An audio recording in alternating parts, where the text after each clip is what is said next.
सूर्य ग्रहण एक अद्भुत और प्रभावशाली खगोलीय घटना है जिसे न केवल वैज्ञानिक दृष्टि से बल्कि ज्योतिषीय दृष्टि से भी विशेष महत्व प्राप्त है। ये घटना तब घटित होती है जब चंद्रमा सूर्य और पृथ्वी के बीच से गुजरता है और इसके परिणाम स्वरूप सूर्य की आशंका या पूर्ण रूप से ग्रहण हो जाता है। जबकि वैज्ञानिक इसे एक सामान्य खगोलीय प्रक्रिया मानते हैं, वहीं ज्योतिष शास्त्र में इसे कई प्रकार के शुभ और अशुभ प्रभावों से जोड़ा जाता है। खास तौर पर सूर्य ग्रहण के समय गर्भवती महिलाओं के लिए कुछ विशेष सावधानियां बरतने की सलाह दी जाती है, क्योंकि मान्यता है कि ग्रहण के समय निकलने वाली अदृश्य किरणें गर्भस्थ शिशु पर नकारात्मकता प्रभाव डाल सकती है। तो आज के इस वीडियो में हम सूर्य ग्रहण के खगोलीय और ज्योतिषीय पहलुओं, इसके समय और विशेष रूप से गर्भवती महिलाओं के लिए आवश्यक सावधानियों पर चर्चा करेंगे। 2025 का पहला सूर्य ग्रहण की तिथि और समय कार्य क्या है? वर्ष 2025 का पहला सूर्य ग्रहण 29 मार्च को पड़ने वाला है। ये ग्रहण चैत्र अमावस्या के दिन घटित होगा और इसकी समय विधि दोपहर 2:21 से शाम 4:14 तक होगी। ये सूर्य ग्रहण भारत में दृश्य नहीं होगा, लेकिन ज्योतिषीय मान्यताओं के अनुसार इससे संबंधित कुछ नियमों और परंपराओं का पालन करना आवश्यक हो जाता है। सूर्य ग्रहण के समय और तिथि बहुत महत्वपूर्ण होते हैं, क्योंकि ज्योतिष में इसे ग्रहों के प्रभाव के रूप में देखा जाता है जो जीवन पर प्रभाव डाल सकते हैं। हालांकि ये ग्रहण भारत में नहीं देखा जाएगा, फिर भी इसके प्रभाव को लेकर ज्योतिषीय और धार्मिक आस्थाओं में ये विश्वास है कि ये समय नकारात्मकता ऊर्जा को समाप्त करने और आत्मिक शुद्धता के लिए आदर्श है। सूर्य ग्रहण के दौरान गर्भवती महिलाओं के लिए सावधानियां। सूर्य ग्रहण के दौरान विशेष रूप से गर्भवती महिलाओं के लिए कुछ विशेष सावधानियां बरतने की सलाह दी जाती है। ये मान्यता है कि ग्रहण के समय सूर्य से निकलने वाली अदृश्य किरणें गर्भस्थ शिशु के लिए हानिकारक हो सकती है। इसीलिए महिलाओं को ग्रहण के दौरान कुछ बातों का खास ध्यान रखना चाहिए। पहला, सुई में धागा ना पिरोना। ग्रहण के समय गर्भवती महिलाओं को सुई में धागा पिरोने या सिलाई कढ़ाई जैसे कार्यों से बचने की सलाह दी जाती है। माना जाता है कि ग्रहण काल में इस प्रकार के कार्यों से अशुभ प्रभाव उत्पन्न हो सकता है। दूसरा, काटना और छीलना वर्जित। ग्रहण के समय गर्भवती महिलाओं के लिए किसी भी वस्तु को काटना, छीलना या चाकू छुरी का उपयोग करना वर्जित माना जाता है। ऐसा माना जाता है कि ग्रहण के दौरान निकलने वाली नकारात्मक ऊर्जा इन कार्यों के माध्यम से शारीरिक और मानसिक स्वास्थ्य को प्रभावित कर सकती है। तीसरा, घर के अंदर ही रहना।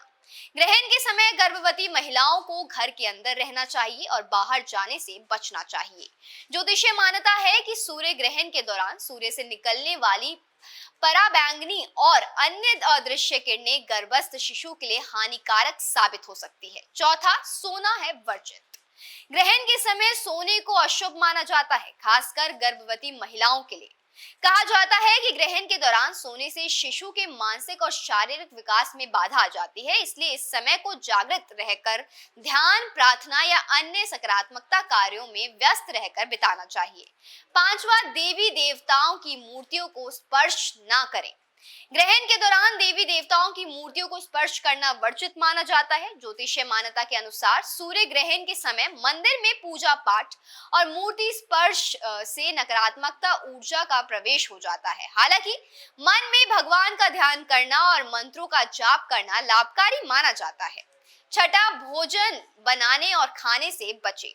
ग्रहण के दौरान भोजन बनाने और खाने से बचने की सलाह दी जाती है। ये मान्यता है कि इस समय की अशुद्ध किरणें भोजन को दूषित कर सकती है, जिससे स्वास्थ्य पर नकारात्मकता प्रभाव पड़ सकता है। ग्रहण के बाद ही भोजन करना शुभ माना जाता है। अब जानेंगे सूर्य ग्रहण के बाद क्या करें। ग्रहण के समाप्त होने के बाद कुछ विशेष कार्यों को करने से सकारात्मकता ऊर्जा मिलती है और जीवन में शांति एवं समृद्धि आती है। ग्रहण के बाद के कार्यों पर ध्यान देना उतना ही महत्वपूर्ण होता है जितना कि ग्रहण के दौरान की सावधानियां। पहला, स्नान करना। ग्रहण समाप्त होने के बाद स्नान करना शुभ माना जाता है कि स्नान करने से नकारात्मकता ऊर्जा समाप्त हो जाती है और शरीर और मन को शुद्धि मिलती है। ये एक धार्मिक परंपरा है जिसे ग्रहण के बाद शारीरिक और मानसिक शुद्धता के लिए किया जाता है। दूसरा, गंगा जल का छिड़काव। घर में गंगा जल का छिड़काव करने से घर में नकारात्मकता ऊर्जा समाप्त होती है और सकारात्मकता ऊर्जा का प्रवाह होता है। ये कार्य घर की शुद्धि और वातावरण को सकारात्मकता बनाने के लिए किया जाता है। तीसरा, दान पुण्य करना। ग्रहण के बाद दान पुण्य करना शुभ माना जाता है। खासकर जरूरतमंदों को अन्न, वस्त्र या धन का दान करने से पुण्य मिलता है। ये कार्य न केवल धार्मिक दृष्टिकोण से अच्छा होता है, बल्कि ये समाज में सकारात्मकता बदलाव लाने की एक तरीक भी है।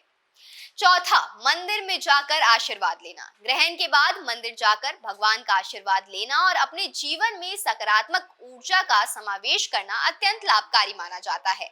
हवन, पूजा या मंत्र जाप करने से वातावरण में सकारात्मकता का संचार होता है और जीवन में समृद्धि की ओर मार्ग प्रशस्त होता है। इसका निष्कर्ष ये निकला कि सूर्य ग्रहण एक महत्वपूर्ण खगोलीय घटना है जो हमें आकाश की रहस्यमय घटनाओं से परिचित कराती है।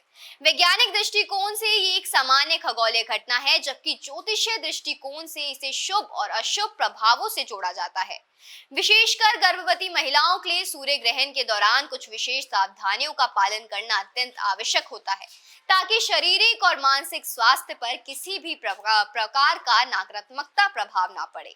ग्रहण के बाद स्नान, गंगा जल का छिड़काव, दान पुण्य और मंदिर में पूजा करने से नकारात्मक ऊर्जा को दूर किया जा सकता है और सकारात्मक ऊर्जा का संचार होता है।